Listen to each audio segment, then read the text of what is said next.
और शिव की कृपा, उदारता, दया जो आप पर और हम पर हुई है कि आप और हम बैसाख के महीने में बैसाख शिवरात्रि शिव महापुराण की कथा श्रवण करने के लिए विराजमान है।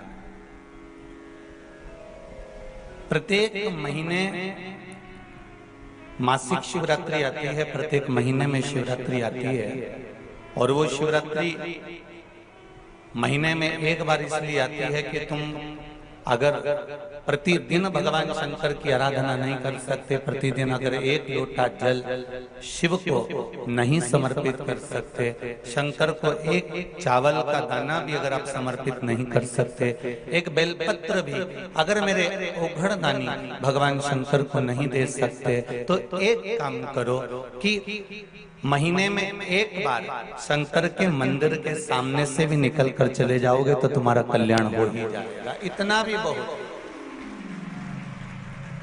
अरे भाई, देवराज नाम का ब्राह्मण, शिव महापुराण की कथा में आती है कि देवराज नाम का ब्राह्मण जो चोरी करता था, छल करता था, कपट करता था, बेईमानी करता था, प्रपंच करता था, झूठ बोलता था, ऐसा दुनिया का कौन सा गलत काम नहीं जिसको देवराज ने नहीं किया।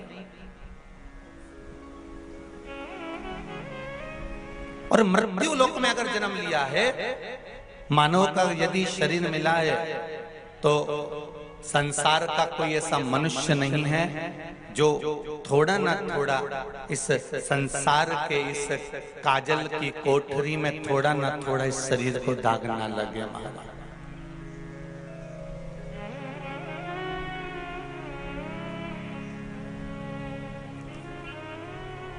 मालवा के संत श्री नागर जी महाराज एक बात बहुत सुंदर कर रहे हैं। या संसार कोयला को टुकड़ो, दाग लगे दामन में, नर तू क्यों पड़ता उलझन में, क्यों पड़ता उलझन में, नर तू क्यों पड़ता उलझन में। ये संपूर्ण संसार भूमंडल संसार सागर में ऐसा कोई नहीं जन्मा जिसको कुछ कोयले का कालोच ना लगा।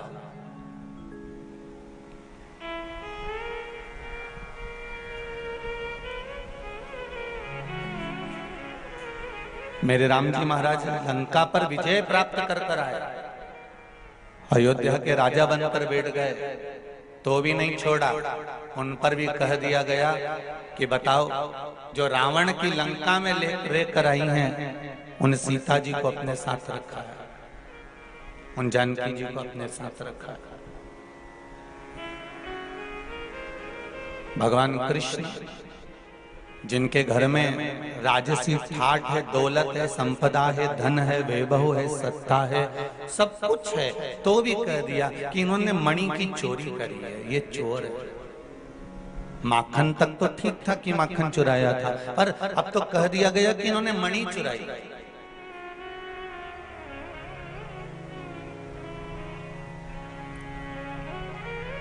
जरा विचार करिएगा, जब दुनिया के लोग परमात्मा को नहीं छोड़ते तो आप और हमको छोड़ेंगे। पर शिव महापुराण की कथा एक बात बहुत अच्छी कहती है कि क्या किसको रोइए चादर तान के सोइए, आग लगे बस्ती में अपन रहो मस्ती में। अपने को अपना खत्म नहीं करना दूसरे के चक्कर में। जरा सी देर में हमारी देवरानी का मुंह खुल गया, हमारी जेठानी का मुंह खुल गया, मेरी सास मुझसे नहीं बोल रही, मेरा भाई मुझसे नहीं बोल रहा, मेरा कुटुंब वाला मुझसे नहीं बोल रहा, वो मुझसे बात नहीं कर रहा, वो ऐसा बोल रहा है, वो वैसा बोल रहा है। हम किस किस के लिए रोएंगे साहब?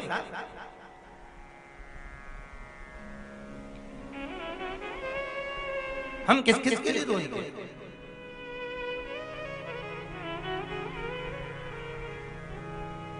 इसलिए रतलाम के लोग जब भी किसी के यहाँ जाते हैं, रतलाम का आदमी कहीं पर भी जाएगा तो झोला में सेव लेकर जाएगा।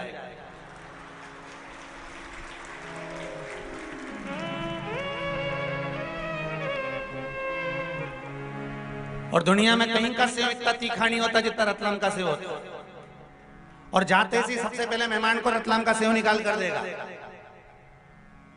अच्छा, उसको ये नहीं मालूम कि क्यों दे रहा है, पर सामने वाले को जब वो देता है तो ये पहले ही कह दे रहा है, साहब हम हमारे गांव की प्रसिद्ध चीज लेकर आए हैं, तो मैं सेव इसलिए दे रहे हैं क्योंकि हमारे यहाँ सबसे जोरदार सेव बनता है, सबसे जोरदार नमकीन बनता है, इसमें जोरदार मिर्ची होती है, जोरदार इसमें मसाला होता है, इसलिए हमने आपको दे दिया कि हमने मसाले का सेव इसलिए दिया है कि तुम इसको खाओगे तो हमारी याद आएगी। इसलिए हम कुछ भी कहें तो हमारी बात पर मत जाना, सेव और हमारी वाणी एक जैसी है।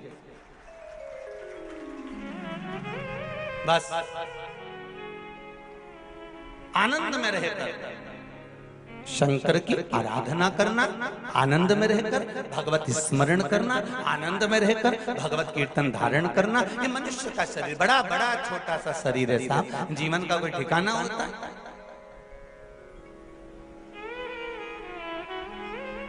गेहूं के खेत में से एक दिन गेहूं कट जाता है, चना के खेत में से एक दिन चना कट जाता है, लहसुन के खेत में से लहसुन उखड़ जाता है, प्याज के खेत में से प्याज उखड़ जाता है, मूंगफली के खेत में से मूंगफली उखड़ जाती है, मक्का के खेत में से मक्का कट जाती है, ज्वार के खेत में से ज्वार कट जाती है, बाजरा के खेत में से बाजरा कट जाती है। उसी तरह संसार के खेत में से मनुष्य कब कट कर निकल जाए इसका कोई ठिकाना नहीं। ये मानव का कोई ठिकाना नहीं है कब निकल कर जाना आता है।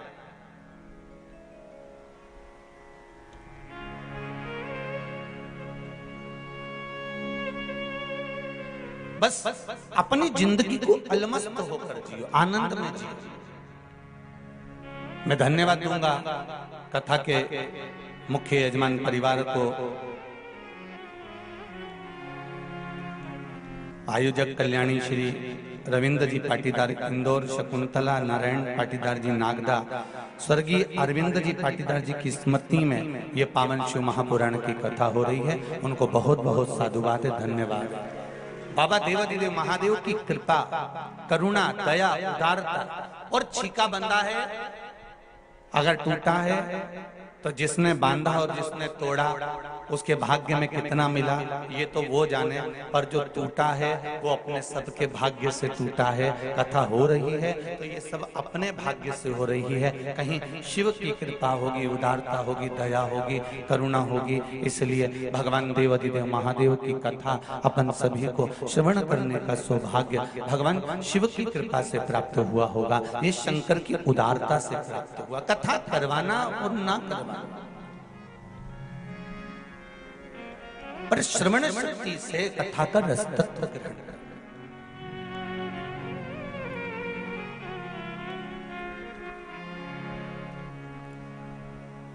केवल कथा को सुना, यहां से सुनकर यहां से निकाल दिया, बचा कुचा था, कपड़ों में से झटकार दिया, वहां तक कथा को मत रखना।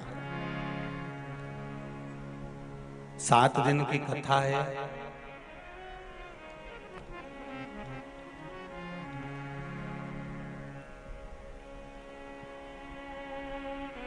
इस 7 दिन की कथा में जो आपको अच्छा लगे वो जिंदगी में थोड़ा सा उतार लेना। जो अच्छा नहीं लगे, यहां से जब जाओ और रास्ता में कहीं नदी, नाला, तालाब, बावड़ी, कुआं जो मिले उसको उठाकर फेंक दे। मन में मत रख, जो अच्छा लगे उसको जीवन में उतार ले।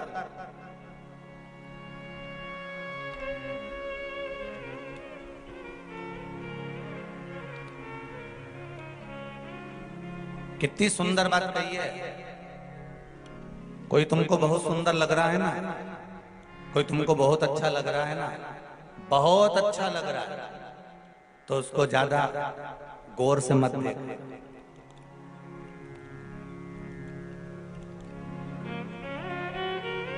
जो तुमको बहुत अच्छा लग रहा हो, बहुत सुंदर लग रहा हो, शिव महापुराण की कथा कहती है उसको ज्यादा गौर से मत देखना। क्यों? क्योंकि ज्यादा गौर से देखोगे तो उसमें कुछ ना कुछ बुराई ढूंढ लोगे, ये पक्का। और एक बात शिव महापुराण की कथा कहती है, कोई बुरा व्यक्ति है ना, बहुत बुरा है, बहुत गंदा है, बहुत बेकार है, बहुत बेकार, तो उसको गौर से जरूर देखना, टकटकी लगाकर जरूर देखना। क्यों? उसमें से तुम कुछ अच्छा ही ढूंढ ही लोगे, ये पक्का है। ये शिव पुराण। अच्छे को ज्यादा गौर से नहीं देखना, क्योंकि उसमें हमें कुछ बुराई दिख जाएगी, इसने तो हमारे साथ ऐसा कर दिया था, भले अच्छा दिख रहा है, सुंदर दिखे सब कुछ। कई माताएं कह देती है हमारी बहू सब बढ़िया है, एकदम जोरदार, सब काम करे, सब पूरा घर संभाल ले, जो क्यों नहीं गुरुजी तुरंत खरीद दे, वो तो 1 मिनट में। तुमको इतनी जोरदार बहू मिली, फिर काय का दुख है? बस सब काम जोरदार है उसका, परंतु ये इका मुंडा घना चले तो घना परेशान हो गया। सब काम जोरदार करे पर इकी ये जीवान है नी, ये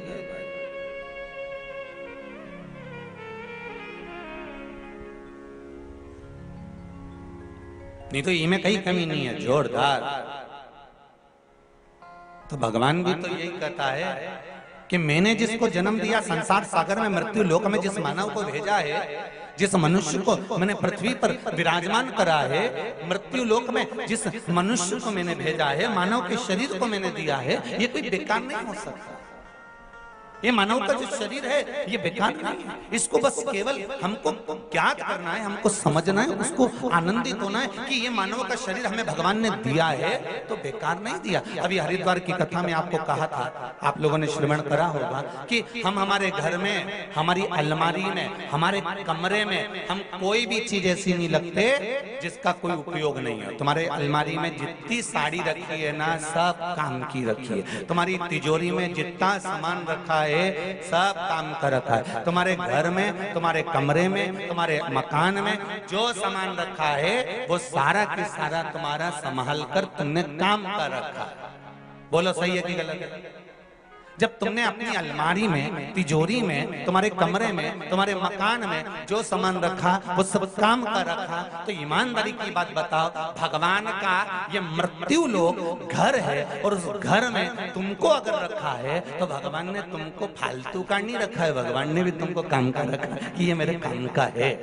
आज नहीं तो कल भजन करेगा, आज नहीं तो कल कीर्तन करेगा, आज नहीं तो कल स्मरण करेगा, आज नहीं तो कल मंत्र जाप करेगा, आज नहीं तो कल भगवत नाम में डूबेगा, भगवत स्मरण में डूबेगा। तो भगवान काम कर, भगवान कभी बेकार।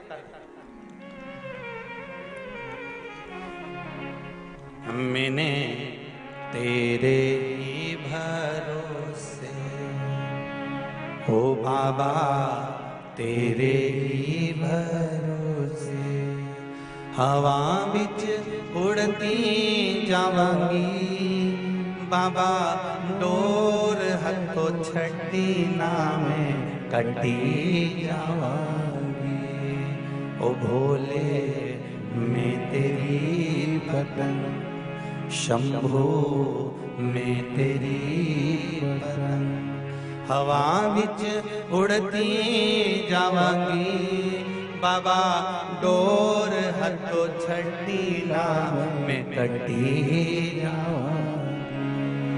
हे बाबा, हमारे जीवन का सर्वस्व आपके चरणों में, आपके पास। बैसाख शिवरात्रि, शिव महापुराण की कथा रतलाम वासियों को मिली है।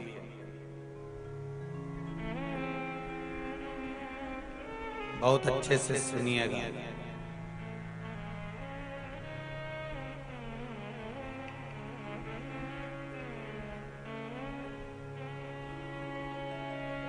क्यों महत्व है बैसाख महीने का? स्कंद पुराण में बैसाख महत्तम कहा गया।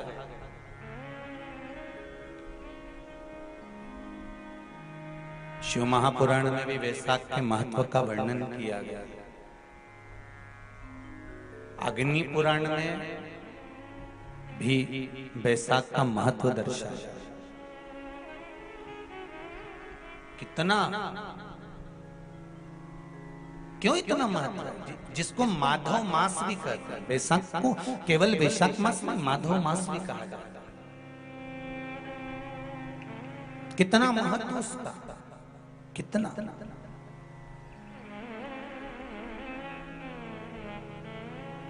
क्योंकि सतयुग,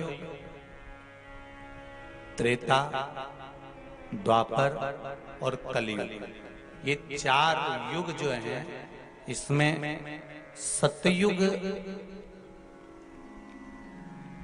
त्रेता, द्वापर और कलयुग,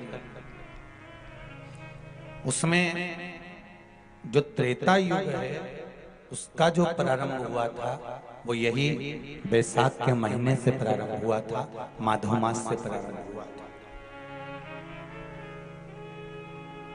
और इस पवित्र मास में कुर्मा अवतार, हयग्रीव अवतार, नरसिंह अवतार, नरनारायण अवतार, परशुराम अवतार, गंगा अवतार, ये सारे अवतार भगवान नारायण ने, भगवान विष्णु ने, मेरे शंकर भगवान ने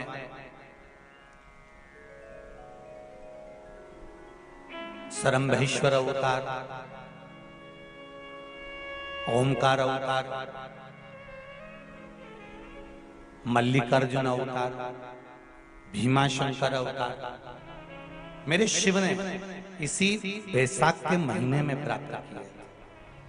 मेरे नारायण ने परशुराम अवतार, नारायण अवतार, स्वयं हयग्रीव अवतार, कुर्म अवतार, नरसिंह अवतार, ये सारे जितने अवतार हैं मेरे भगवान विष्णु ने इसी वैशाख महीने में प्राप्त किया।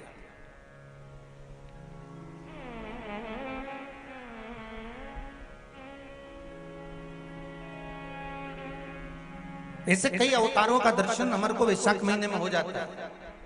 और उसी वैशाख महीने की मात्र एक शिवरात्रि का स्मरण कर लेना, मात्र एक शिवरात्रि के दिन भगवान शंकर पर 1 लोटा जल समर्पित कर देना, मात्र शिवरात्रि के दिन भगवान शिव की आराधना कर लेना या शंकर का भजन कर लेना, स्मरण कर लेना, शंकर को बेलपत्री का प्राप्त किया गया जल प्रदान कर देना, उसकी क्या महत्वता हो सकती।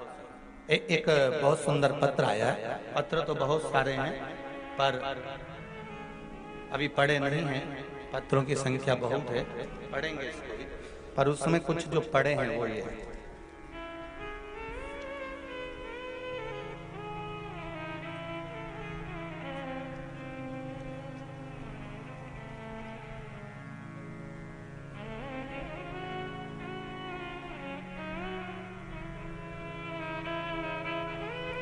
शिव नारायण जी पंड्या, ग्राम नागूखेड़ी, तहसील जिला देवास से हैं। कहीं बैठे हों तो हाथ हिला दीजिएगा। आप ही हैं, दोनों हाथ हिला दीजिएगा। हर हर महादेव, श्री शिवाय नमस्ते। आपने लिखा है शिव नारायण जी, पत्र लिखा उसके लिए धन्यवाद, व्यासपीठ पर आया। गुरुजी, पत्र आजकल जो भी आता है आस्था चैनल के माध्यम से भी टीवी पर आप लोग उस पत्र को पढ़ सकते हो कि ये पत्र हम जो आते हैं ये दिल से आते हैं और लिखने वाला भी अपने हृदय से लिखता है। इसलिए मैसेज, मोबाइल के मैसेज से पत्र ज्यादा मान्य होता है। आज भी दिल से भेजा जाता है, कोई हृदय से भेजता है।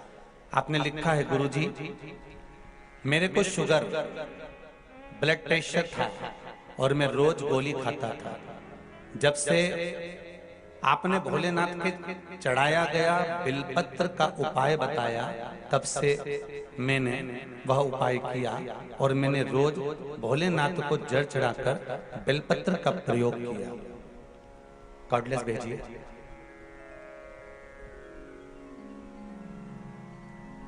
पास में है इसलिए भेज दीजिए, रवाना करो जल्दी। हाँ, आगे वाले को दो, वो पीछे वाले को भेजेंगे, पीछे वाला उससे पीछे वाले को भेजेंगे।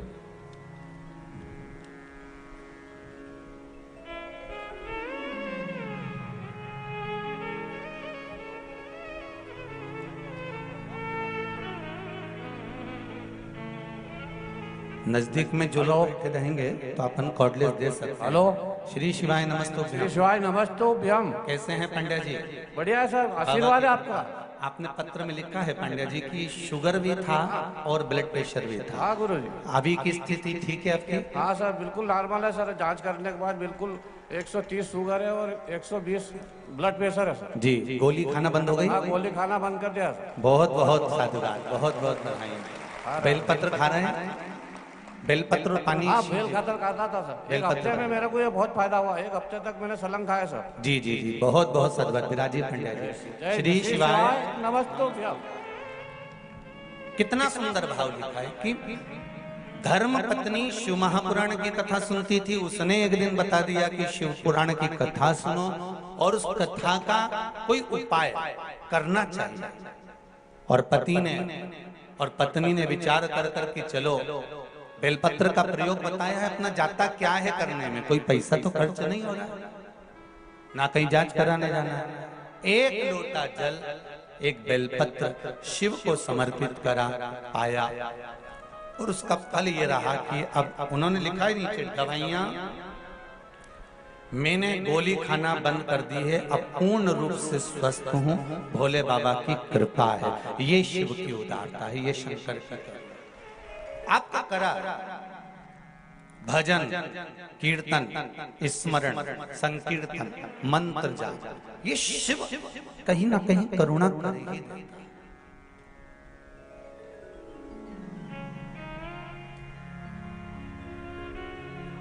और जितने लोग आप लोग जितने भी आस्था चैनल पर सुन रहे हो, फेसबुक यूट्यूब पर सुन रहे हो, चाहे इस पावन रतलाम की भूमि पर पावन प्रांगण में बैठकर श्रवण कर रहे हो, आपसे एक निवेदन जरूर करूंगा कि आप कथा बैसाख महीने की श्रवण कर रहे हैं, ये भाव जागृत रखना कि मेरा शंकर, मेरा शिव, मेरे नारायण, ये अगर ये बैसाख मास की कथा का अगर लाभ दे रहे हैं तो कहीं ना कहीं हमारे जीवन का कल्याण होगा ही, ये निश्चित है, ये निश्चित।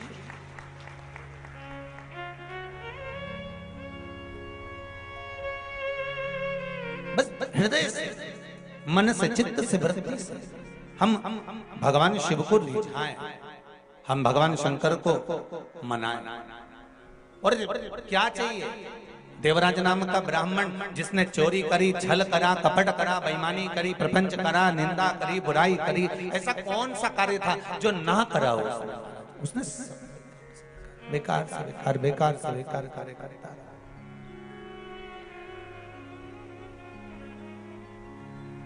सब बेकार से बेकार कार्य कर रहा, फिर भी शिव कृपा देखिए कितनी प्रबल है महाराज। शंकर की उदारता कितनी प्रबल है, शिव भक्ति कितनी प्रबल है। जरा विचार करिएगा कि देवराज नाम के ब्राह्मण को शरीर में ताप हुआ और वो शंकर जी के मंदिर में जाकर बैठ गया और शिव मंदिर में जाकर बैठा, जहां पर कोई ब्राह्मण देवता शिव महापुराण की कथा का वाचन कर रहे थे, शंकर भगवान की कथा का स्मरण करा रहे थे। और वो जाकर बैठ जरूर गया था पर उसका मन नहीं था।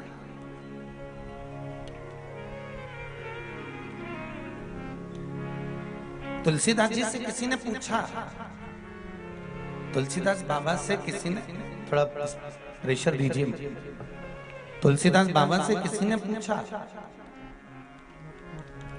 बाबा जी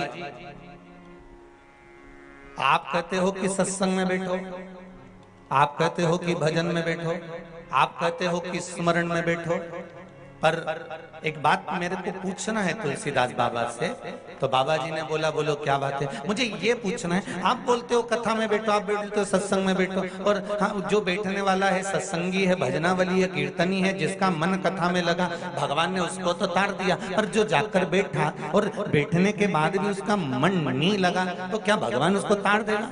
उसका मन तो लग ही नहीं रहा, कथा में जाकर बैठ तो गया, ने भीड़ भी बढ़ा दी। अब इतना सारा लोग कथा में आया है, ईमानदारी से बोलो, यहाँ से आधा किलोमीटर दूर पर या 500 मीटर की दूरी पर या 300 मीटर की दूरी पर या 200 मीटर की दूरी पर तुम्हारी गाड़ी रुकवा दी होगी। बोलो सही है कि गलत है?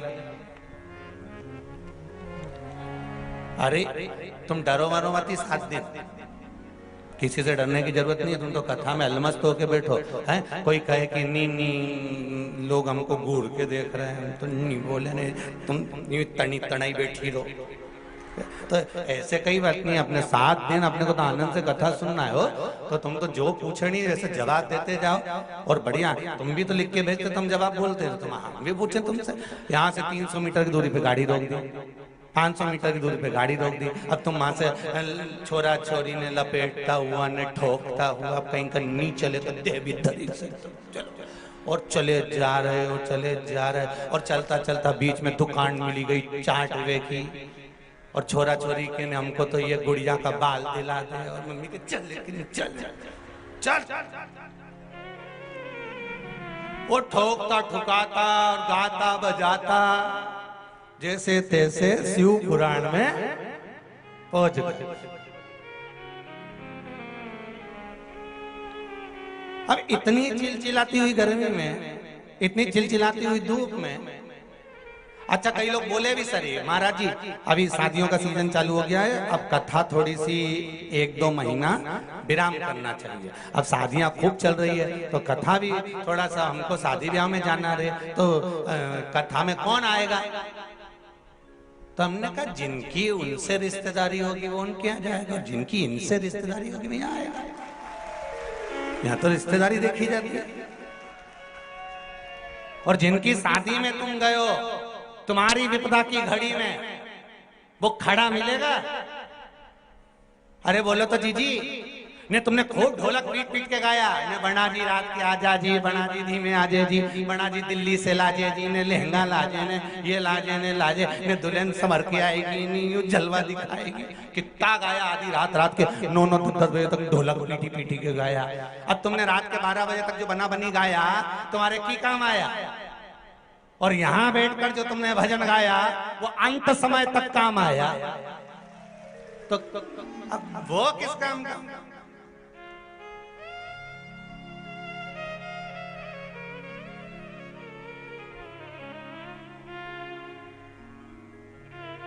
संबंध देखा जाए, अंत समय। तो कहा तुलसी बाबा से कि ये कई लोग ऐसे हैं जो कथा में जाते हैं इनका मन लग जाता है, और कई लोग ऐसे हैं जो कथा में जाते हैं पर मन नहीं लगता, तो भगवान इनके तारेगा कि नहीं तारेगा? सीधी सीधी बात है। किसी ने कहा तो तुलसीदास जी ने कहा, एक व्यक्ति जाता था और नल के नीचे जाकर मटके को सीधे की जगह उल्टा लगा देता था। तो किसी ने कहा कि तू ये क्या कर रहा है? कि मेरा मन 10 मिनट तू पानी भरता है तो 10 मिनट में भरूंगा। तो मटका उल्टा रखने से मतलब क्या? बस मर्जी मेरी। तो तुलसीदास जी से पूछा, अगर कोई सीधा लगाएगा तो उसमें पानी भराएगा, और कोई उल्टा लगा दिया तो पानी तो भराया ही नहीं। मतलब कोई सत्संग में गया और दिल से उसने कथा सुनी तो उसको भगवान ने दिल से दिया, और जो गया और उसने नहीं सुनी, उसके भीतर कथा भरा ही नहीं, तो उसको लाभ क्या हुआ? हमने कहा तुलसीदास जी कहते हैं, भैया मटका अगर सीधा नहीं रखा है, उल्टा भी रखा है, और जितनी देर नल के नीचे रखा है उतनी देर ठंडा तो है, उतनी देर उसमें शीतलता तो है, ठंडाई तो है। बस ध्यान रखना एक बात का, कोई तुमसे कहे कहाँ जा रही? कथा में जा रही। कोई तुमसे कहे कहाँ जा रही? तो महापुराण की कथा में जा रही। तुम आ जाके क्या करेगी? इतनी धूप पड़ी रही है, इतनी गर्मी पड़ी रही है, और वहाँ कथा में जाके भीड़ इतनी पड़ रही है, कहाँ जाके बैठेगी? मैं तो कथा में जाऊंगी, तो टीवी पे सुनूंगी, चाहे मोबाइल पर सुनूंगी, पर कथा सुनूंगी। तो क्या होगा उससे? तो कहा 3 घंटे दिन भर मोबाइल पे झूठ बोलूं, कपट करें, दुकान पर, व्यापार में, व्यवसाय में, आदि आदि की जगह दिन भर झूठ, छल, कपट, बेईमानी, प्रपंच दिन भर चलता रहता है, दिन भर चलता रहता है। कम से कम 3 घंटा कथा में बैठेंगे तो इस मुख से झूठ तो नहीं निकलेगा, इस शरीर से पाप तो नहीं होगा, इस शरीर से कपट तो नहीं होगा, इस शरीर से बेईमानी तो नहीं होगी। 3 घंटा तो हमारा अच्छा निकलेगा ना। अब उसमें तो तेरा मन लग जाएगा कथा में, तो भले नहीं लगे पर 3 घंटा बेकार काम से तो बच जाऊंगा। 3 घंटे अगर बेकार काम से बच गए तो भी शिव जी की कृपा ही समझना, क्योंकि या संसार कोई लाखों टुकड़ों, दाग लगे दामन में, मन तू मत पड़ रे उलझन में, मत पड़ रे उलझन में, नर तू मत पड़ रे उलझन। अगर पढ़ना है तो शिव की भक्ति में पढ़। शिव बैसाख के महीने में पीपल के वृक्ष के नीचे, बेलपत्री के वृक्ष के नीचे, तुलसी के पौधे के नीचे, आंवले के नीचे, बट वृक्ष के नीचे, शमी वृक्ष के नीचे जल चढ़ाने का महत्व हमारे यहाँ बैसाख शिवरात्रि शिव महापुराण में मिलता है।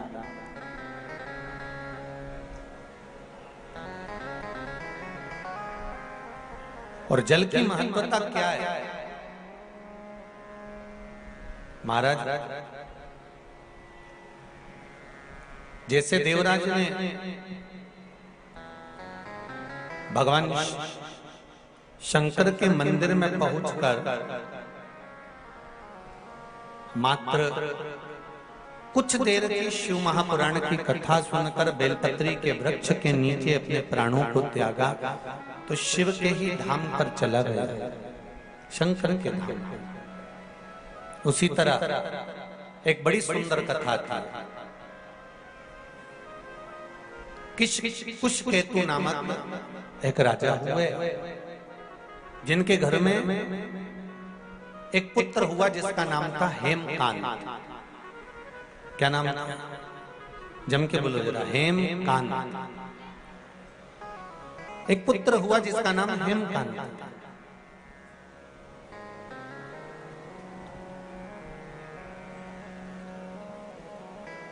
अब हेमकांत जो था वो बड़ा प्रबल वीर था, उसके पास में बहुत सारे अस्त्र शस्त्र विद्या सारा ठाट उसके पास में।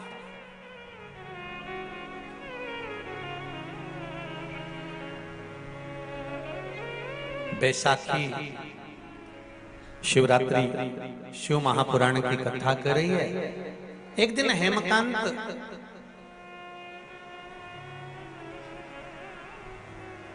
एक हिरण को मारते समय, मृगा करते समय जाते जाते जाते जाते घोर जंगल में पहुंच गए।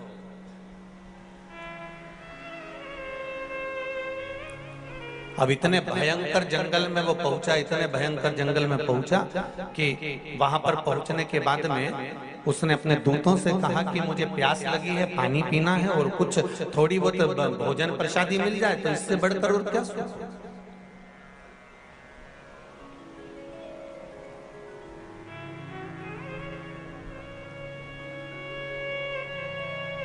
जाओ जरा भोजन की व्यवस्था देखिए, पानी की व्यवस्था देखिए।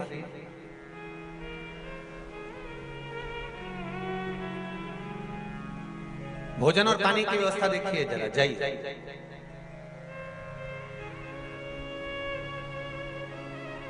बैसाख का महीना अगर किसी को एक गिलास पानी भी पिलाने का मौका मिल जाए ना, तो समझ लेना कि तुमने गंगा जी की 100 डुबकी लगा ली।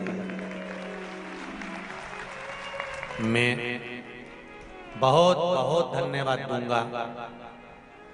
मेरे पास कोई लिस्ट वगैरह तो आई नहीं है कि कोई संस्था किस प्रकार की सेवा कर रही है, पर फेसबुक पर मैंने पढ़ा था, कोई हमारे आकाश जी और कुणाल जी मेरे को पढ़ा रहे थे, तो कहा गुरुदेव एक 24 ब्राह्मण समाज और एक दामोदर दर्जी समाज, इन दोनों ने अपने अपने भवनों को, स्कूलों को खुलवा दिया और जहां पर बाहर से आए हुए मेहमानों के लिए भोजन की, नाश्ते की और जाने और आने की व्यवस्था तक गाड़ी लगवाई। मैं धन्यवाद, बहुत बहुत साधु,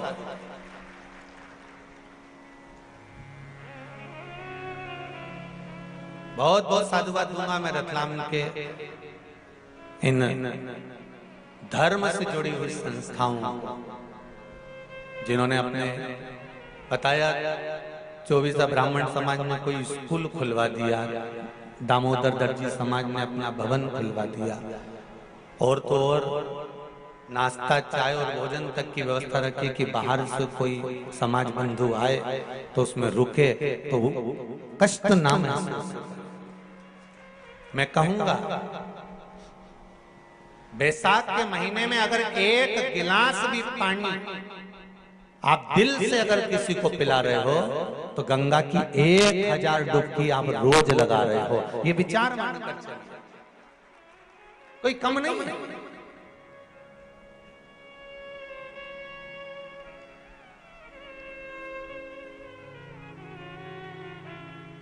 किसी न किसी रूप में हम जब भगवान के प्रति समर्पित होते हैं, हमारा समर्पण जब भगवान के प्रति होता है, हमारा समर्पण भाव जब भगवान के प्रति होता है, तो उसका सुख हमें मिलता जरूर है। और शंकर की कथा में शिव को केवल तुम्हारा निर्मल मन सो मोहि पावा मोहि छल छल कपट नाम।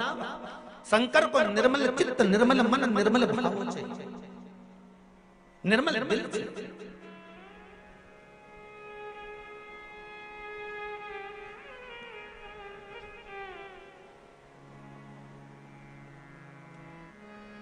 भगवान को तुम्हारा वैभव नहीं है, तुम दूसरे मंदिर में जाकर खूब अपना वैभव दिखाना चाहते।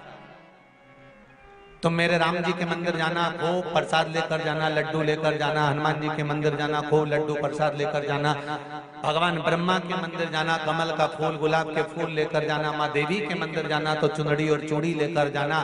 अन्य जितने मंदिर में जाओ, तुम शनि महाराज के मंदिर जाना तो साथ में तेल लेकर जाना, तुम उस मंदिर में जाना बृहस्पति महाराज के तो चने की दाल लेकर जाना। पर शंकर के मंदिर में जाना, तुम्हारे पास में अगर जल हो तो ले जाना, नहीं हो बेलपत्र ले जाना, बेलपत्र नहीं हो चावल ले जाना, चावल और पुष्प भी ना हो तो मंदिर की बेलपत्र उठाना, धोना और शंकर जी को वापिस चढ़ा देना। शिव को तुम्हारा निर्मल चित्त चाहिए, मन, केवल तुम्हारा मन।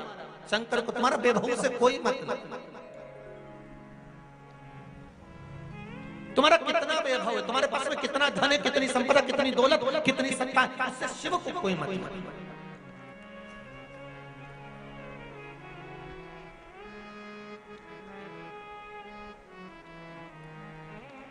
आपने भगवान को दिया क्या, भगवान को आपने समर्पित किया क्या? पशुपति व्रत जब माताएं करती हैं, भाई करते हैं, बच्चे करते हैं, और जब पशुपति व्रत के 5 दिए मंदिर में लगाने के बाद जब वो छठा दिया अपने दरवाजे पर, दरवाजे की ओर मुख कर कर बैठ कर सीधे हाथ की ओर जब वो दिए को लगाती हैं बेटियां, बहुएं, माताएं, भाई, पशुपति व्रत का जब वो छठा दिया मंदिर से लेकर आने पर, मंदिर के द्वार से लाकर अपने घर के द्वार पर जब वो जलाती है तो उसके मन का जो भाव होता है, जिस दिल से, जिस हृदय से, जिस चित्त से, जिस वृत्ति से वो भगवान से जो कहती है, भगवान पशुपति व्रत के अंतर्गत 5 ही व्रत में उसका मन का मुराद पूर्ण कर देते हैं, हृदय की बात पूर्ण कर देते हैं, क्योंकि दिल से कहा गया।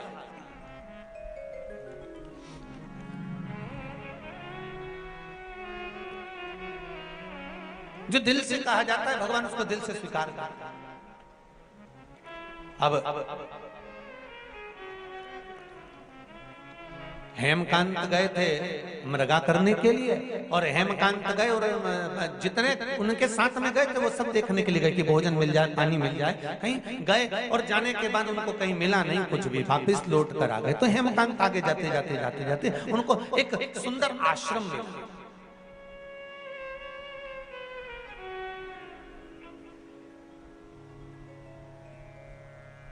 जिसमें एक सुंदर ऋषिवर बैठे हुए थे जिनका नाम था सत्यजी।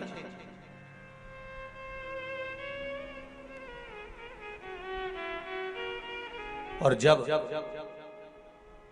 वहां जाकर उन्होंने देखा कि मैं आया और मेरा कोई आदर नहीं, जैसे श्रीमद् भागवत कथा में आता है कि राजा परीक्षित जब गए और शमीक बाबा के आश्रम पर पहुंचकर जल की याचना करी और जल नहीं मिला। इन्होंने तो याचना भी नहीं करी कि मुझे जल चाहिए, इन्होंने तो जाते से बस वहां पहुंचने के बाद इनके मन में आ गया कि मैं यहाँ पर आया हूं और मेरा आदर होना चाहिए। शिव महापुराण की कथा कहती है, बहुत सावधानी से सुनना। बेटी के घर में, बहन के घर में जाओ तो ये आशा लेकर मत जाना कि तुम्हारा बहुत आदर हो। गुरु के दरवाजे पर जाओ तो ये आशा लेकर मत जाना कि तुम्हारा बहुत आदर हो। मंदिर में जब जाओ तो ये आशा लेकर मत जाना कि तुम्हारा बहुत आदर हो। और भगवान की कथा में जब जाओ तो ये लेकर मत जाना कि तुम्हारा बहुत आदर हो। ये कुछ स्थान बताए हैं कि जहां हमें आदर की जरूरत नहीं होती। बहन बेटी के घर में, अपनी बेटी जिस घर में भी आए हो, जिस घर में अपनी बहन को भी आए हो, उस घर में तुम बहुत अकड़ कर, अहंकार रखकर, अभिमतता रखकर नहीं जाना है।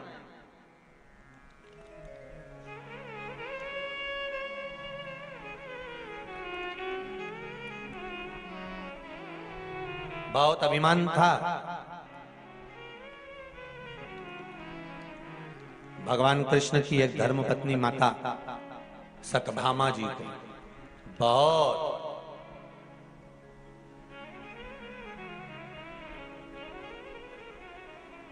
इतना अभिमान था। एक दिन सत्यजीत की वो पुत्री सत्यभामा जी ने भगवान कृष्ण से कह दिया, कन्हैया स्वामी एक बात बताओ मुझे कि तुम बार बार द्रौपदी के यहाँ चले जाते हो, द्रौपदी से तुम्हारा संबंध क्या है? भगवान ने कहा वो मेरी बहन है। हो तो बहन के घर चले जाते हो तो कम से कम थोड़ा तो सोचना चाहिए। तुम्हारी बहन कभी भी, मैंने देखा है, कई बार मैंने विचार किया, आप कई बार हमारे साथ गए, पर कभी तुम्हारी बहन ने तुमसे इस तरह से व्यवहार नहीं करा कि तुम्हें कोई आदर होना चाहिए कि द्वारका का राजा आया है, द्वारिकाधीश आया है, और जिसके पास में द्वारका का राज्य पाठ है उसके पास कितना वैभव होगा, और वैभव अधिपति जब आता है तो उसके लिए तो वैभव जैसा ठाठ होना चाहिए। सुन लो रे रत्नाम वालो अच्छे से, तुम कितने भी वैभवपति हो, कितने भी धनपति हो, कितने भी करोड़पति हो, 7 दिन शिव महापुराण की कथा में जब आओ तो वैभव और सत्ता सब घर पर रख कर आना, यहां तो शंकर के गण बनकर आना। यहां अगर आना है आपको कथा श्रवण करने के लिए तो आप ये मानकर चलना कि मैं शिव का गण हूं, शंकर भगवान की कथा सुनने जा रहा हूं, शिव का अनुमोदन करने जा रहा हूं। क्या लाभ होगा उसका एक लाभ होगा, जब आपकी गाड़ी अगर 200 मीटर भी दूरी पर रुकती है, थोड़ी दूरी पर रुकती है, वहां से अगर पैदल चलकर आप यहां तक आ रहे हो तो ये विश्वास मानकर चलना, अगर शंकर के होकर चलोगे तो ना प्यास लगेगी, ना भूख लगेगी, ना धूप लगेगी और सीधे कथा में पहुंच जाओ। अगर दिल से गए हो भगवान शिव की शरणागति में,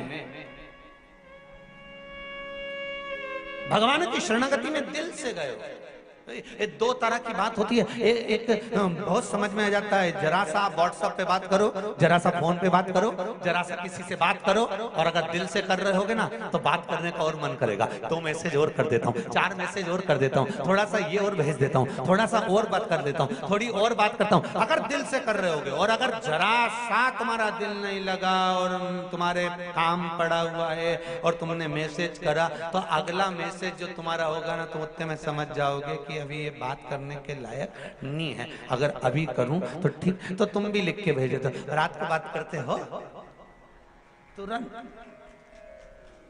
हृदय नहीं है।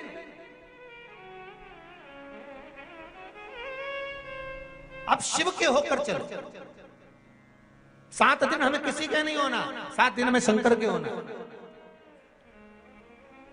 और जब शिव के होकर चलोगे तो जीवन की जितने शरीर में, बैसाख महीने में आप शंकर के धाम जा रहे हो, बैसाख महीने में आप आस्था चैनल पर शिव महापुराण की कथा सुन रहे हो, बैसाख महीने में फेसबुक और यूट्यूब पर आप कथा सुन रहे हो, ये आपके भीतर होना चाहिए कि आप क्या प्राप्त कर। कथा थी 2 बजे से 5 बजे की, हमने भी हरिद्वार में बोल दिया था क्योंकि यहाँ का जो बैनर गया था उसमें 2 से 5 लिखा था। हम आस्था चैनल वालों से पूछ ही नहीं पाए, कथा थी 1 बजे से 4 बजे। अब यजमान जी बोले पाटीदार जी, गुरु जी वो कथा तो 2 से 5 लिखा गई है और टीवी पर 1 से 4 है, और आपने भी मंच से कह दिया 2 से 5 का। हमने कहा कोई बात नहीं, बैसाख महीने की कथा है, बैसाख का प्रारंभ त्रेता से हुआ था, तो कलयुग से त्रेता में खसक गए, 2 बजे से 1 बजे में खसक गए तो तकलीफ क्या है?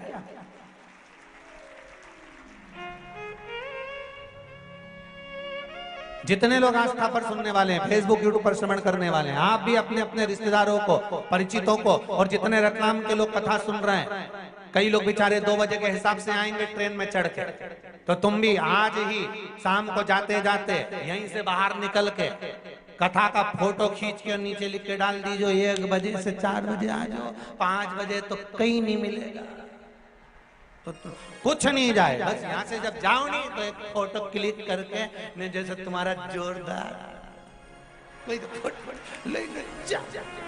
लिख दो कि जितना भी आओ, कितने बजे, अरे बोलो तो, हाँ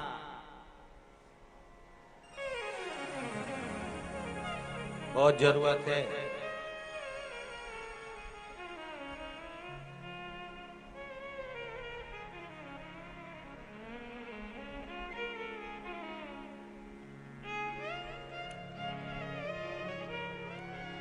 और सब है जना,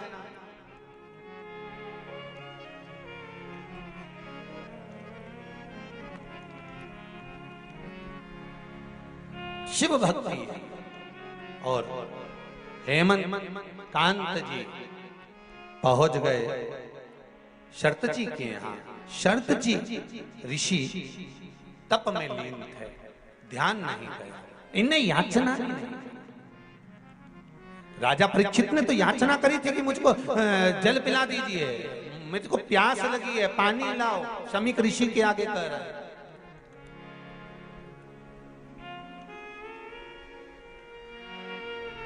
पर हेमकांत ने नहीं कहा कि मुझे प्यास लगी, वो तो गए बैठे और देखा कि मेरा कोई आदर नहीं, मेरा कोई सम्मान नहीं, मेरा कोई सत्कार नहीं, मेरे लिए कोई स्थान नहीं। क्रोध आ गया, और क्रोध आया तो उन्होंने तुरंत धनुष उठाया, बाण उठाया और शरत जी की ओर खींचा। खींचते से 300 ऋषि सामने आकर खड़े हो। शरत जी के शिष्य 300 ऋषि आकर खड़े। आप हो, हम हो, दुनिया में रहने वाला मनुष्य अगर कोई बेकार काम करने जाता है, कोई गलत काम करने जाता है, तो भगवान कुछ गलत होने वाला होता है, भगवान थोड़ा ना थोड़ा लाइट जला ही देता है। कई बार घर के लोग कह देते हैं मेरी आंख फड़क रही है, देखो जी मेरा मन नहीं कर रहा, देखो जी मंदोदरी तक ने रावण से कहा था, आरती करते समय मंदोदरी जब आरती उतार रही थी, लंकाधिपति को तिलक कर रही थी विजय तिलक, तब आरती का दीप जब बुझ गया था तो मंदोदरी ने कह दिया था आज आप युद्ध के मैदान में मत जाओ, मेरा मन कह रहा है। लंकाधिपति रावण जो स्वयं को भगवान मानता था, वो लंकाधिपति रावण कहता है मंदोदरी मैं लंकेश हूँ, सारे ग्रह मेरे अनुकूल रहते हैं, मेरे पांव के नीचे मैंने सब कुछ दबा कर रखा, सारे ग्रह मेरे अनुकूल हैं, सब मेरे अनुसार चलते हैं, और तू घबरा रही है।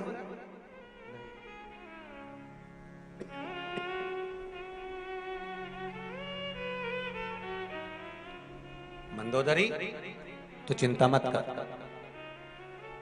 तेरा पति विजय होकर आएगा। मंदोदरी कहती आज मेरा मन ठीक नहीं लग रहा, आज मेरा चित्त ठीक नहीं लग रहा, आज मुझे श्रेष्ठता नहीं लग रही, आज मुझे श्रेष्ठता नहीं लग रही, आज मेरा चित्त, आज मेरा मन, आज मेरी बुद्धि श्रेष्ठ नहीं मान रही।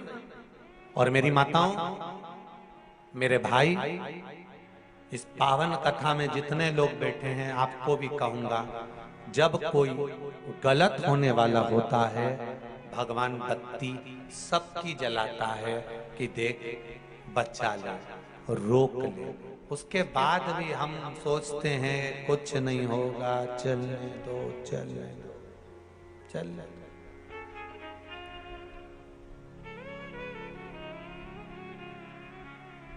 चित्त रमा, ऋषियों ने रोक दिया। ऋषियों ने कहा आप आगे ना सुनो राजन, आप कुश केतु के पुत्र हैं।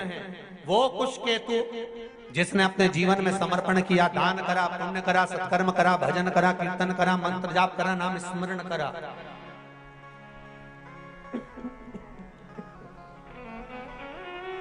आप कुश केतु के पुत्र हैं राजन। यदि आप ये गलत करेंगे तो इसमें श्रेष्ठता नहीं होगी।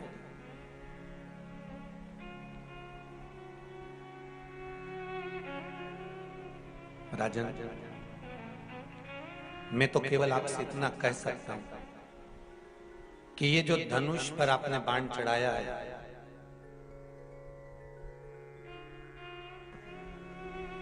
धनुष पर जो बाण चलाया है आपने, ये धनुष का चढ़ाया हुआ बाण आप उतार लीजिए नीचे। ये ठीक नहीं है, ये श्रेष्ठ नहीं है। सामने जो तप करने बैठे हैं ये जानते नहीं आपको कि आप आए हो।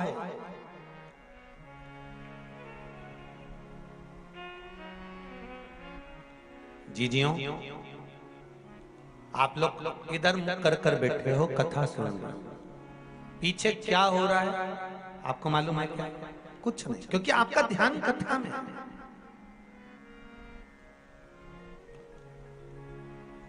शर्त जी ऋषि का और उसके साथ उनके साथ में रहने वाले जितने संत साधु सन्यासी तपस्वी साधक उपासक जो हैं, शर्त जी के जो साथ में है तो उनका मन भी सत्संग में लगा हुआ है।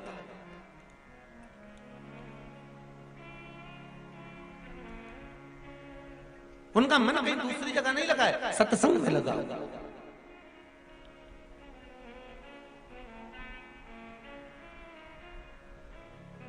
और जब सत्संग में मन लगा हुआ है तो दूसरी जगह मन जाएगा कहां?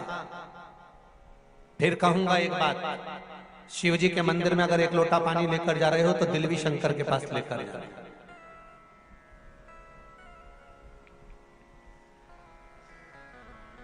शिव जी के पास अगर एक लोटा जल लेकर जा रहे हो तो दिल की बात भी शंकर तक लेकर जा रहे हो।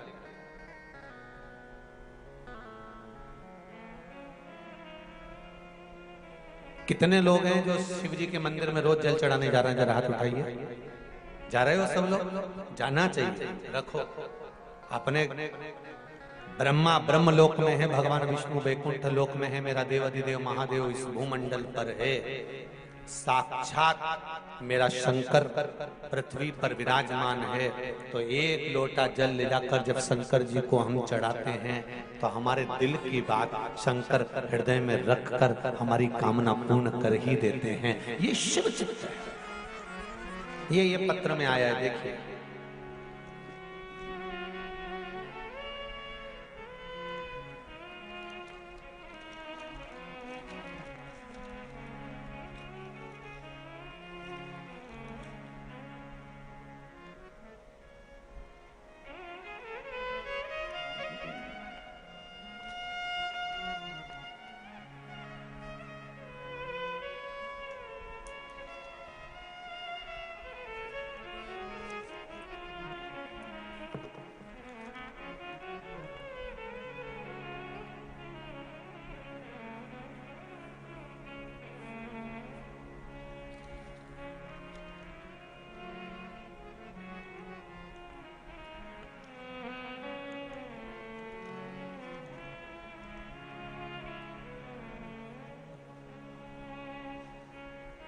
शायद पत्र में नाम नहीं लिखा है।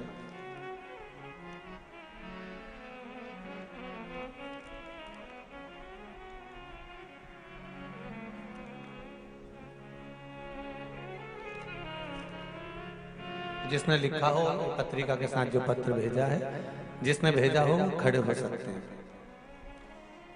इसमें लिखा है इन्होंने, गुरुदेव जिसने भेजा हो वो खड़े हो सकते हैं। ये पत्रिका के साथ जो भेजा है, आपने भेजा, दोनों हाथ हिला दीजिए एक बार। हर हर महादेव।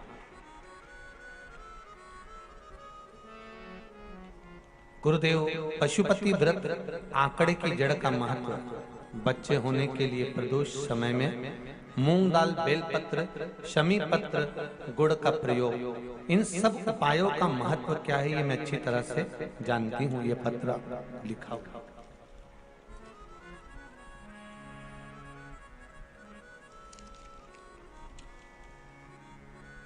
मेरी नौकरी में बहुत समस्या हो गई थी।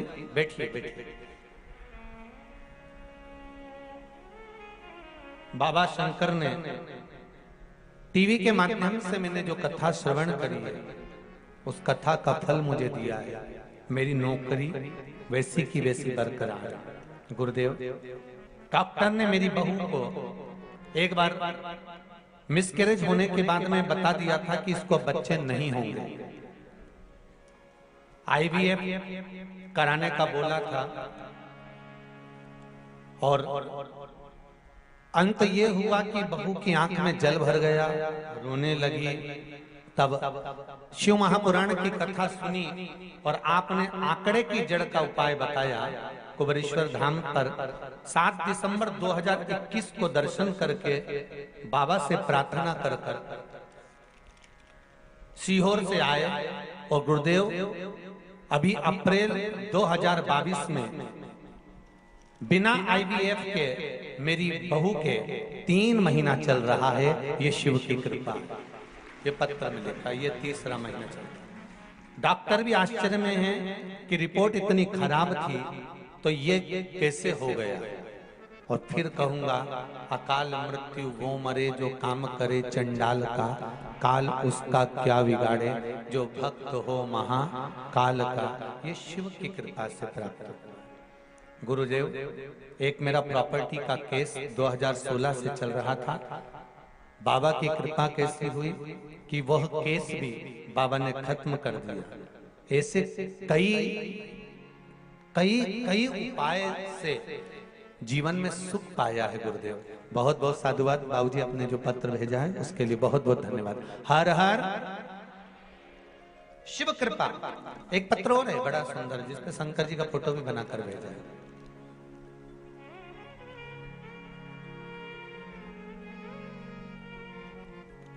घनश्याम जी शास्त्री, STTC झालोद, जिला हाथोद, गुजरात। किसने भेजा है? दोनों हाथ हिलाइए जरा। हर हर महादेव। आपने लिखा है, गुरुदेव भगवान शंकर सरल और सहज स्वभाव समझते हैं। शिव जी खरगोन की कथा से डायरेक्ट कथा सुन रहे हैं। रतलाम की शिव महापुराण कथा में आए हैं।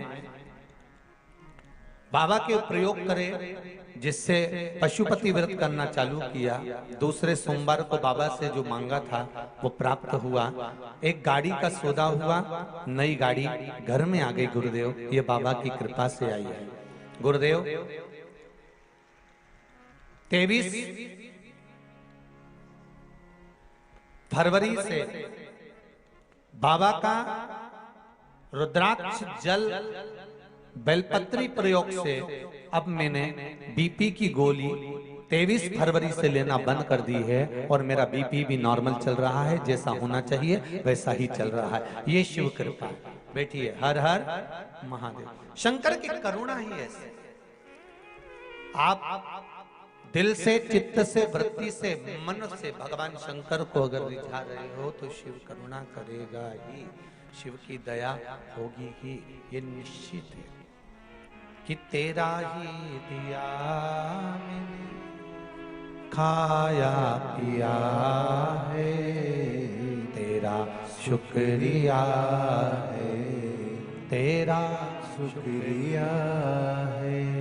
मुझे भोले भोले बाबा ने बहुत दे दिया है, तेरा शुक्रिया है, तेरा शुक्रिया है। ये जायदाद दी है, औलाद दी है, ये जायदाद दी है, औलाद दी है। मुसीबत में हर वक्त इमदाद दी है, मुसीबत में हर वक्त इमदाद दी है। तेरा ही दिया बाबा खाया पिया है, तेरा ही दिया बाबा खाया पिया है, तेरा शुक्रिया है, तेरा शुक्रिया है। मुझे भोले बाबा ने बहुत दे दिया है, तेरा शुक्रिया है, तेरा शुक्रिया। शिव कृपा से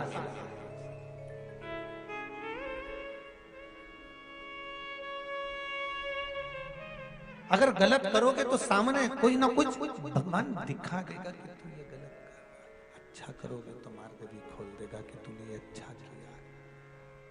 सामने भगवान प्रकट कर देता है कि ये अच्छा हो रहा है, कि ये बुरा हो रहा है, कि ये गलत हो रहा है, कि ये सही हो रहा है। सम्मुख में आ जाता है तुम्हारा करा हुआ सारा कर्म, सम्मुख में आ जाता है।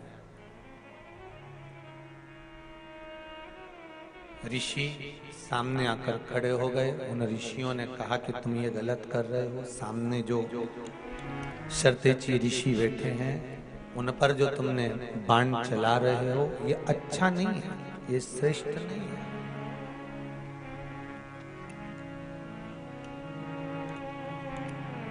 समझाया, नहीं माने, तब क्रोध आया, गुस्सा आया, और गुस्सा और क्रोध जब आया तो फिर शर्तेची पर तो बाण बाद में चलाया। पहले जो 300 ऋषि रोकने आए थे ना, उन पर बाण साधा।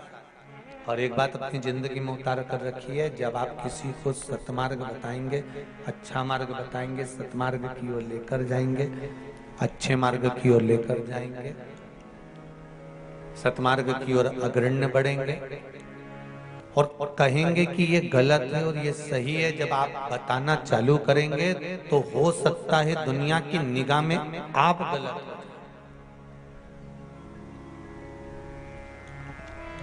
हो सकता है।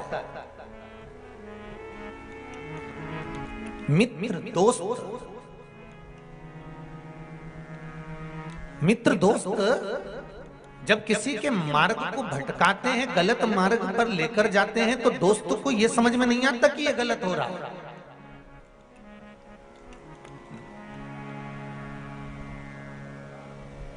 और माँ बाप, माता पिता समझाते हैं, समझाने का प्रयास करते हैं,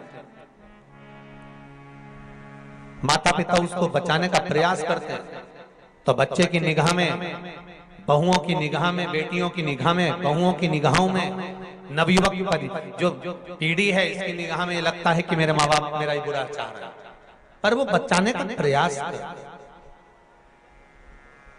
वो बचाना चाहता है, बचाने का प्रयास करते हैं। महाराज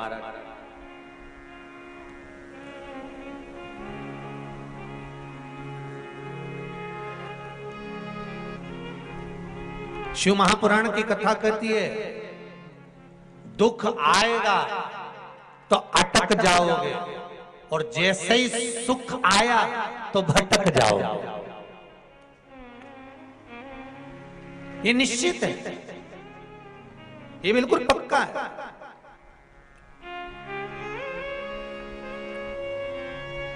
अगर गलती कर रहे हो, गड़बड़ी कर रहे हो, परेशानी कहीं गलत संगत में पड़ रहे हो, गलत जगह पड़ रहे हो, गलत क्रम में पड़ रहे हो, दुख आया तो अटक गए। अब सोचा अब मैं तो बहुत बुरा फंस गया हूं, अब मैं क्या करूं, आगे कैसे बढ़ूं, क्या करना चाहिए, कैसे करना चाहिए, क्या कर सकता हूं, क्या प्रयोग करा जाए। अब कहीं जाकर पूछा जाए कि मैं ये तकलीफ में फंस गया हूं, तो दुख आएगा तो अटक जाओगे, और सुख आया तो जम के तो बोलो भटक जाओगे। जैसे सुख बड़ा बड़ी, धन बड़ा, वैभव बड़ा, पैसा बड़ा, पूंजी बड़ी, संपदा बड़ी, गाड़ी बंगला संपदा सब जब बढ़ती चली गई, बढ़ती चली गई, बढ़ती चली गई, तो उस समय पर फिर तुम भटक रहे हो। फिर वही वाली बात आ गई, ताली, थाली और प्याली, ये तीन मित्र तुम्हें प्राप्त हो गए। तुम्हारे जैसी सुख के दिन बड़े हो, तुम्हारी संपदा बड़ी, तुम्हारा वैभव बड़ा, तुम्हारी सत्ता बड़ी, तुम्हारा धन बड़ा, और तुम्हारे को मार्ग भटकाने वाले ढेर मिल जाएंगे, तुमको मार्गों से विभाजित कर देंगे। ये तुमको विभाजित कर देंगे, कहाँ जा रहा है, कहाँ फालतू के चक्कर में पड़ा हुआ है, कहाँ फालतू के लोगों में। तो ये तू चल, अपन मदिरा पान करेंगे, अपन ढाबे पर भोजन करेंगे।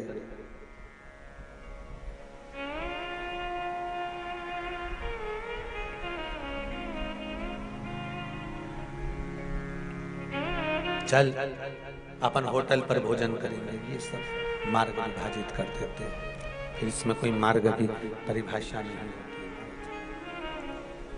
आज हेमकांत को जिन ऋषियों ने समझाया था, ऋषियों पर बाण चलाने के लिए तैयार बैठ गए।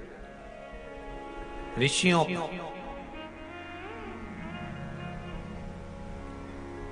बैसाख के महीने में पीला चंदन को घिसकर थोड़ा सा उसमें गुलाब की पत्ती का रस डाला या गुलाब का इत्र डाला या गुलाब जल डाला, घिसने के बाद वही चंदन बेलपत्री के वृक्ष के नीचे त्रिपुंड लगाने पर, उसी त्रिपुंड की उंगलियां शंकर भगवान की शिवलिंग पर लगाने, उसी उंगलियों को लाकर जो दमे का मरीज होता है, जिसको थोड़ा चलने पर सांस फूल जाती हो, दम भर जाता हो, श्वास बहुत ऊंची नीची होती हो, दम भरा रहा हो, दम ऊपर नीचे हो रहा हो, तो उसके हृदय पक्ष स्थल पर लगा देने पर और एक कंठ के भाग में लगा देने पर, महाराज यही बैसाख के महीने में कर देने पर उसको फिर धीरे धीरे दम भरना बंद हो जाती है, श्वास का मरीज धीरे धीरे ठीक होने लगता है। ये दम के मरीज के लिए शंभो शंभो शंभो शंभो शंभो शंभो, ये दो के मरीज के लिए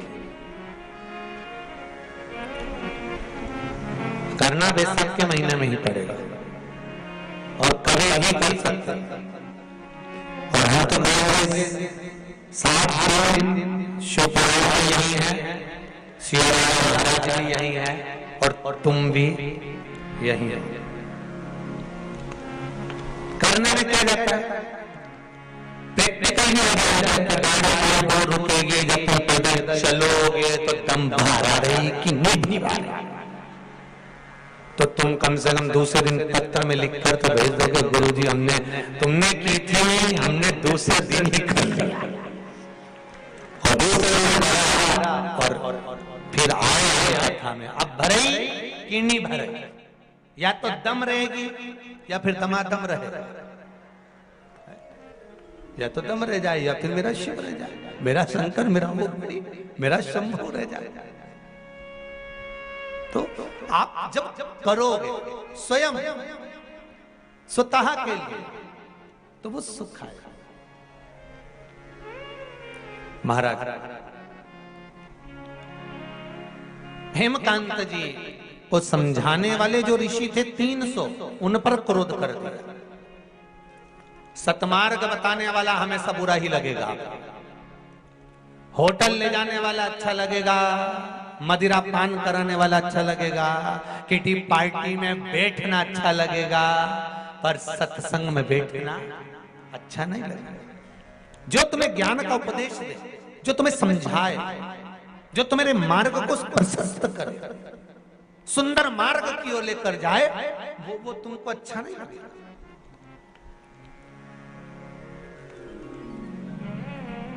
तुम्हें तो जो मार्ग से भटका रहा हो, अरे कहां कथा में पड़ा हुआ है, चल हमारे साथ चल, चल जरा अपन होके आते हैं, कहां चक्कर में पड़ा हुआ है, चल होकर आते हैं, चल जरा, चल तो जरा।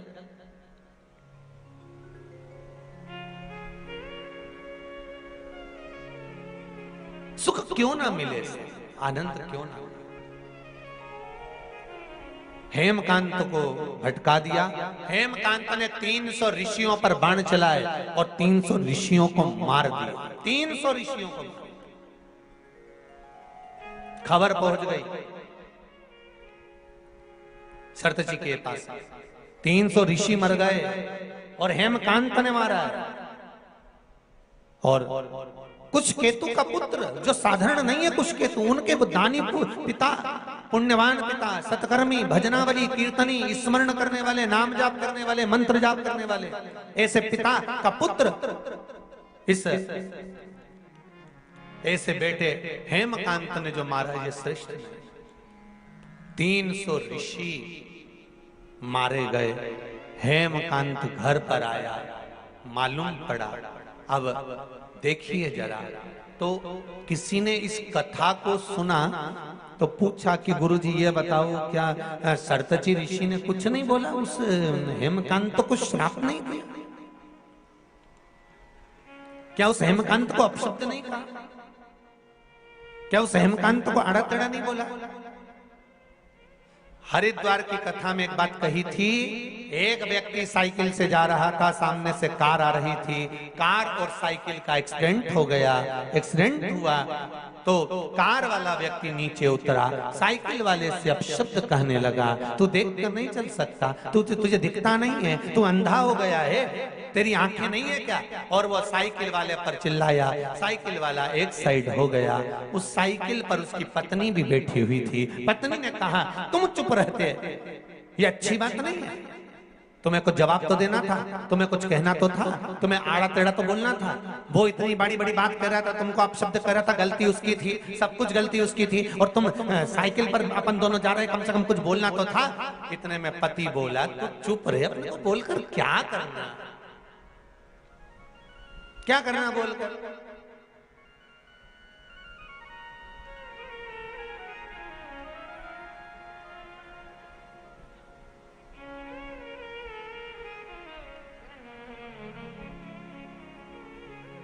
उसने अपशब्द बोला, पलटकर आपने अपशब्द बोला, तो मतलब क्या हुआ? पति ने अपनी पत्नी को समझाया। पत्नी बोली, मैं बोलूं क्या, तुम नहीं बोलो तो? पति बोला, तेरे हाथ जोड़ूं, मत, बिल्कुल मत।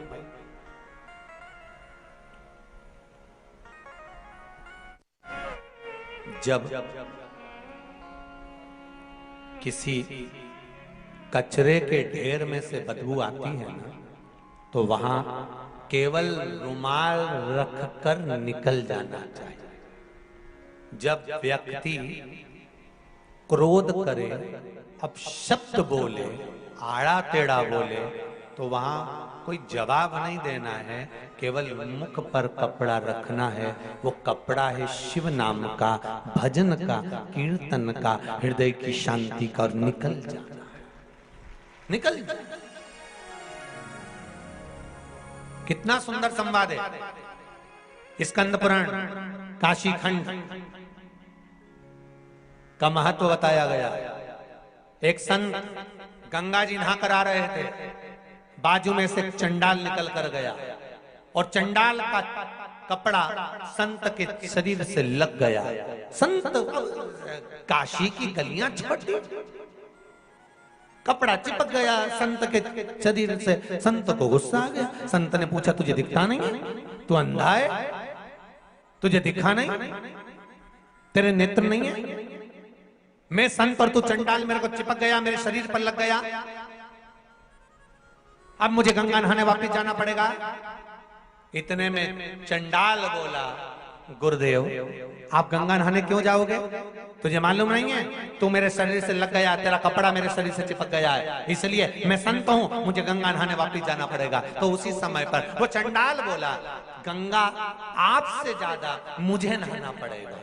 तो चंडाल ने जैसे कहा तो संत ने पूछा तू गंगा क्यों नहाएगा? चंडाल ने कहा मैंने एक संत के मुख से सुना था जिसको क्रोध आता है वो महाचंडाल हो जाता है, इसलिए गंगा नहाने की जरूरत अब मुझे है, अब मुझे जरूरत है।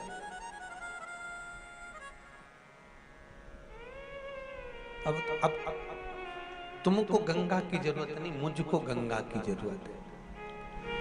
तो शिव पुराण कह रही है चित्त वृत्ति मन में धारण कर, हृदय चित्त धारण कर कर 300 ऋषि जो मारे गए तो शरतची ऋषि ने कुछ बोला नहीं, क्यों? क्योंकि इससे क्या बोलना साहब, क्या बोलना, बस मौन हो जाओ, चुप हो जाओ और अपनी भक्ति में लग जाओ, भजन में लग जाओ, स्मरण में लग जाओ, बहुत होता है।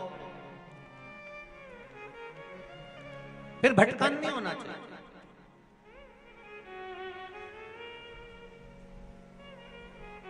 भटकने वाला भटकेगा, अपशब्द कहने वाला अपशब्द कहेगा, ताने देने वाला ताने देगा, गाली देने वाला गाली देगा। आप शांत हो जाइए और भजन चित्त में लग जाओ, स्मरण में लग जाओ, फिर भाग्य की गति पर छोड़ दीजिए। कर्म का भोग तो मनुष्य को इसी भूमंडल पर भोगना है, आज नहीं तो कल भोगना ही पड़ेगा।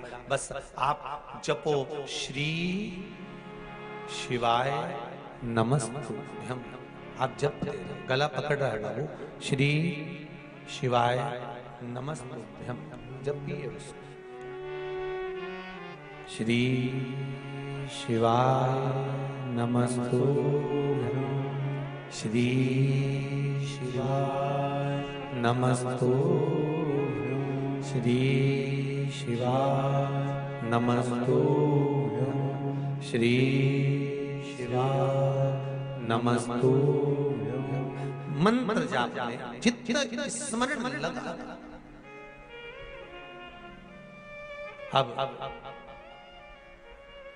हेमकांत को शरतची ने कुछ नहीं कहा, पर हेमकांत जब घर गए कुछ केतु को मालूम पड़ा कि मेरे बेटे ने 300 ऋषियों को मार दिया, 300 ऋषियों के प्राण ले लिए, 300 ऋषि समाप्त हो गए, 300 ऋषि के प्राण चले गए, 300 ऋषि समाप्त हो गए। ब्राह्मण हत्या माथे चढ़ गई है हेमकांत। कुछ केतु ने अपने नगर से बाहर निकाल दिया, कुछ केतु ने कब तुम जाओ, अब तुम्हारी कोई जरूरत नहीं है, क्योंकि तुम्हारे माथे पर ब्राह्मण हत्या चढ़ गई है, ब्राह्मण हत्या तुम्हारे माथे पर पहुंच गई है, ब्राह्मण हत्या तुम्हारे सिर पर आ गई है, अब तुम चले जाओ, अब तुम जाओ।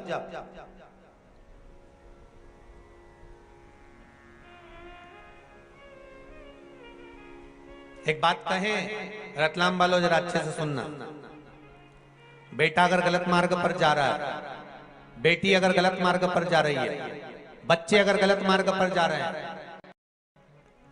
घर का कोई सदस्य कहीं मदिरापान में, कहीं वेश्यावृत्ति में, कहीं जुए में, कहीं मांसाहार में, कहीं डब्बा में,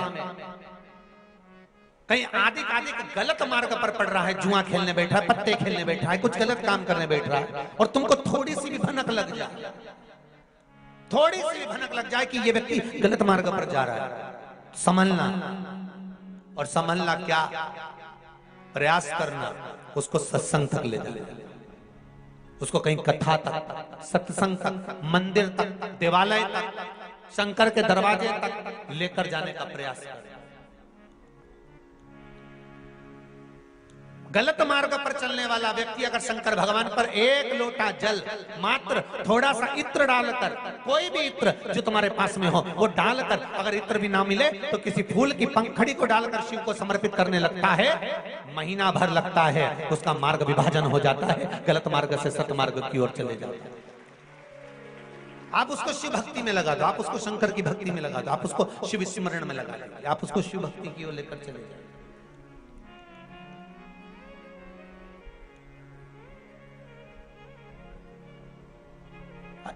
जितने प्रयोग बताए जाते हैं, जितने यहाँ से उपाय बताए जाते हैं, ये उपाय, ये प्रयोग, ये सारे जो प्रयोग हैं, उपाय हैं, ये ध्यान देना, ये दूसरों से कराने के नहीं, अपन को खुद को करना पड़ते हैं। जो गलत मार्ग पर चल रहा है तो वो खुद करे।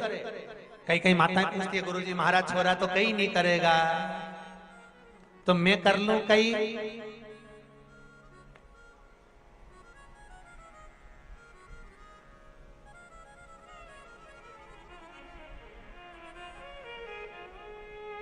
अब तुम्हें ऐसी ऐसी बात लेके आते हो तो थोड़ा मन में आए कि अब छोरा तो शादी में नहीं करेगा, मैं कर लूं कई। ऐसी बात करो तो सोचना पड़ेगा।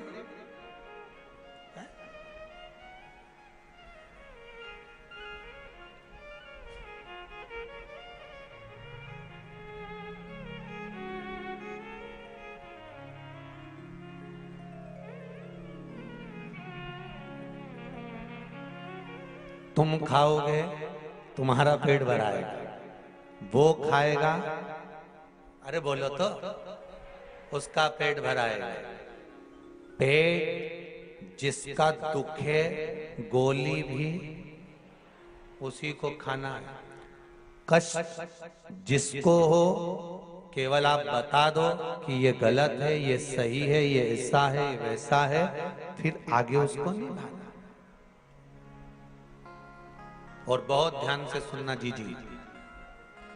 बेटा बेटी जब तक कुंवारी है, माँ और बाप जो करते हैं बच्चों के लिए वो उसको मिलता है। बहुत ध्यान देना। बेटा और बेटी का जब विवाह हो जाता है, दूसरे गोत्र की लड़की जब तुम्हारे गोत्र में आ जाती है, तुम्हारे बेटे से संबंध हो जाता है, या तुम्हारी बेटी दूसरे गोत्र में चली जाती है, तब माता पिता अपने बेटों के लिए, अपनी बहू के लिए या अपनी बेटी के लिए, अपने दामाद के लिए कुछ करते हैं, वो श्रेष्ठता नहीं बनती।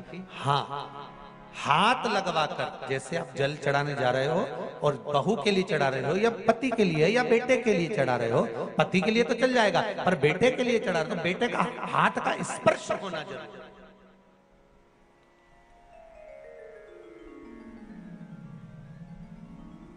या फिर बताकर करो। एक माँ ने लिखा था पत्र, शायद पढ़ा भी था, कहीं रायसेन की कथा में पढ़ा था, तो एक माँ ने लिखा था कि गुरुजी वो मैंने बेटे के लिए पशुपति व्रत करा और मेरा काम नहीं हुआ, तो मैंने उस पत्र जब आया तो पत्र का जवाब लिखकर भेजा। आपने बेटे को बताया कि मैं तेरे इस काम के लिए पशुपति व्रत कर रही हूँ? पहले बेटे को बता कि मैं तेरे इस काम के लिए पशुपति व्रत कर रही हूँ, तो पहला सोमवार है, तू भले व्रत मत कर, पर मेरे साथ थाली पकड़कर शंकर के मंदिर चल। अगर शंकर के मंदिर थाली पकड़कर भी नहीं चढ़े तो मंदिर के दरवाजे तो चल, एक बार उसके सामने तेरा मुंडा तो दिखा दे, क्योंकि इंटरव्यू देने जाए, एग्जाम तुम्हारा और दूसरे को बिठा दो, देंगे एग्जाम नहीं ना? तो जिसके लिए एग्जाम दिया जा रहा है, जिसका एग्जाम है, तो सामने खड़ा तो हो। तू चल मेरे साथ, ये चलकर मैं भगवान की पूजन करूंगी और तुम हाँ खड़े रहना। बस इतना भी बहुत कि तुम चंदा बनो तो मैं तारे